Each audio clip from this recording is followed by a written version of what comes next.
হরি ওম তৎসৎ। আজকের আলোচ্য বিষয় ভাগবত জীবন সচ্চিদানন্দ প্রতিষ্ঠা লাভ। শ্রীগীতায় জ্ঞান, কর্ম ও ভক্তির কথা বলা হয়েছে। অনেকে মনে করেন গীতা একটি বিশেষ মার্গের জন্য।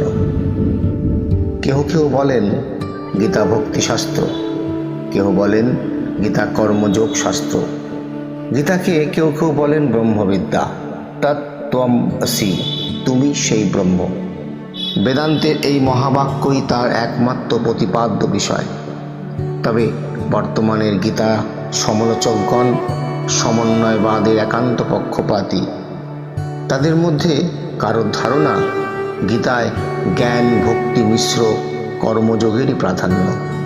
গীতায় জ্ঞান কর্ম ভক্তির সমন্বয় করার কারণ জীব ব্রহ্মস্বরূপ ও মোক্ষতত্ত্বের আধ্যাত্মিক বিচারেও তা পরিস্ফুট হয়। গীতায় শ্রী ভগবান বলেছেন, সাধন বলে জীব আমার ভাব প্রাপ্ত হয়। ভগবানের ভাব হল সচ্চিদানন্দ স্বরূপ। ঈশ্বর পরম কৃষ্ণ সচ্চিদানন্দ বিগ্রহ, অনাদির আদি গোবিন্দ, সর্বকারণে কারণম। ব্রহ্মসংগীতায় ভগবান একথা বললেন। ভগবানের তিনটে ভাব। এই ত্রিবিধ শক্তি হল সন্দিনী, সংবিত, লাদিনী শক্তি। যে শক্তি সৎভাবে ক্রিয়া করে তার নাম সন্ধিনী। পৃথিবীতে যা আছে, যা সত্য বলে অভিহিত, যেমন এই জগৎ সৃষ্টি, এই জীবজগতের কর্মপ্রবাহ, কর্মপ্রবৃত্তি, তার মূলে যে শক্তি ক্রিয়া করে তাকেই সন্ধিনী বলে। চিৎভাবের যে শক্তি তার নাম সংবিত। এই শক্তির ক্রিয়াতে তিনি সচেতন। এর দ্বারা তিনি জীব জগৎকে সচেতন করেন, জ্ঞান বুদ্ধির প্রেরণা দেন। আনন্দভাবের যে শক্তি তার নাম লাদিনী। সেই শক্তির ক্রিয়াতে তিনি নিজেই আনন্দময়। তিনি নিজের স্বরূপানন্দ উপভোগ করেন এবং জগৎকে আনন্দ দান করেন। তাহলে সচ্চিদানন্দের ভাব ও শক্তি জানা গেল, সে সঙ্গে সচ্চিদানন্দ তত্ত্ব বোঝা গেল। তা পর্যালোচনা করলে জীব তত্ত্ব উপলব্ধি হবে। মামেব অংশ জীবভূত, জীব ব্রহ্মের অংশ। ব্রহ্মকণা, ব্রহ্ম অগ্নির স্ফুলিঙ্গ। স্ফুলিঙ্গে অগ্নির লক্ষণ থাকে, অতএব জীবে ও ব্রহ্মে লক্ষণ আছে।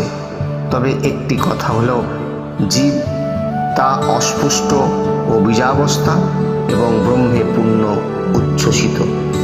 তাই ব্রহ্ম জীব হতে অধিক গুণের। জীব একাধারে কর্তা, জ্ঞাতা এবং ভোক্তা। তার তিন প্রকার শক্তি বিদ্যমান, যেমন কর্মশক্তি, যে ক্রিয়ায় তিনি কর্তা, জ্ঞান শক্তি, যার ক্রিয়ায় তিনি জ্ঞাতা, ইচ্ছা শক্তি, যার কৃপায় তিনি ভোক্তা। জীবের যে ত্রিবিধ শক্তি তা ব্রহ্মশক্তিরই অনুরূপ, কিন্তু অস্পষ্ট, অবিশুদ্ধ। জীবের মধ্যে যে কর্মশক্তি আছে তা উচ্চ মার্গে অবস্থিত সন্ধিনী, যার ফলস্বরূপ মহাশক্তি। জীব হৃদয়ের যে শক্তি তা উচ্চ মার্গের সংবিত, যার ফল প্রজ্ঞা।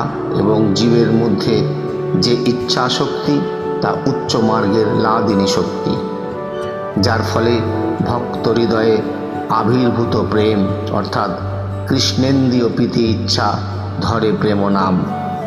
সৎ চিৎ আনন্দ, কর্ম, জ্ঞান এবং প্রেম, এই তিনটি প্রকৃতি কর্তৃক জড়িত অবিশুদ্ধ অবস্থায় থাকে, সম্পূর্ণ অস্পুষ্ট ও অপূর্ণ অবস্থায় বর্তমান। সাধনের দ্বারায় এগুলি বিশুদ্ধ ঈশ্বরমুখী হয়ে পূর্ণরূপে বিকাশপ্রাপ্ত হলে জীব ও ঐশ্বরিক প্রকৃতি ভগবত ভাব প্রাপ্ত হয়। জীবের অন্তর্নিহিত এই যে তিনটি শক্তি আছে, সেই মতো সাধনেরও তিনটি নাম রয়েছে। সেগুলির নাম কর্মযোগ, জ্ঞানযোগ, ভক্তিযোগ। জীবের যে অস্পুষ্ট সদ্ভাব তার প্রকাশ তার কর্মে। সুতরাং তার কর্ম ঈশ্বরমুখী হলে তা বিশুদ্ধ হয়ে নিষ্কাম কর্মযোগ হয়। জীবের মধ্যে যে চিৎ ভাব, তার প্রকাশ তার জ্ঞানে ও ভাবনায়, সেটি ঈশ্বরমুখী হয়ে সমত্ব প্রাপ্ত হলেই জ্ঞানযোগ। জীবের যে আনন্দ ভাব প্রকাশ পায়, তার প্রকাশ তার কামনায়, তা ঈশ্বরমুখী হয়ে বিশুদ্ধ হলে প্রেম ভক্তিযোগ হয়। সেই তিনটি ঘটনাই যুগপৎ হয়ে আসছে এবং তাতে জীবের পূর্ণ বিকাশ ঘটে, তাতে সচ্চিদানন্দের সামর্থ্য লাভ হয়। অতএব কর্মবাদ, জ্ঞানবাদ, ভক্তিবাদ অঙ্গাঙ্গিভাবে জড়িত হয়ে সমস্রতে বহমান। হরি ওম তৎসৎ। হরি ওম সৎতৎসৎ। ওম নমো ভগবতে বাসুদেবায়। সর্বে ভবন্তু সুখিনা, সর্বে সন্তু নিরাময়া, সর্বে ভদ্রাণি পশ্যন্তু, মা কশ্চিৎ দুঃখ ভাগ ভবেৎ। ওম শান্তি, ওম শান্তি, ওম শান্তি।